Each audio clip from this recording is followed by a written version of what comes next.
ملک کی سابق وزیر اعظم اندرا گاندھی کی 40ویں برسی منائی جا رہی ہے۔ اس سلسلے میں کانگریس آفس ترال میں ایک تقریب منعقد ہوئی جس کی صدارت بلاک صدر فیروز احمد نے کی۔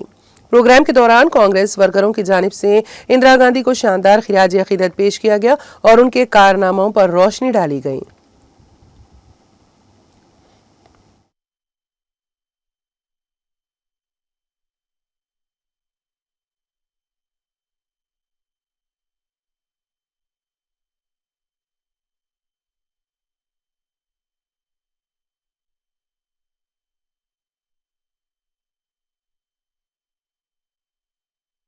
اعوذ باللہ من الشیطان الرجیم، بسم اللہ الرحمن الرحیم۔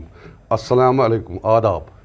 میں فضا جی بلاک پریزیڈنٹ ترال کے لحاظ سے اور ہمارے لیڈر سریندر سنگھ چنی جی اور کانگریس کمیٹی ترال ورکروں کی طرف سے ہم یہاں پر ہندوستان کی brave woman prime minister Shrimati Indira Gandhi ji کی 40ویں ڈیتھ اینیورسری منا رہے ہیں۔ ان کی یوم شہادت نہ صرف ہماری پارٹی کے لیے بلکہ تمام ہندوستان کے لوگوں کے لیے ایک یادگار دن ہے۔ اندرا جی پہلی اور آخری مہیلا وزیر اعظم دیش کی رہی ہے اور اس کو آئرن لیڈی کے نام سے آج بھی پوری دنیا میں جانا جاتا ہے۔ Thank you.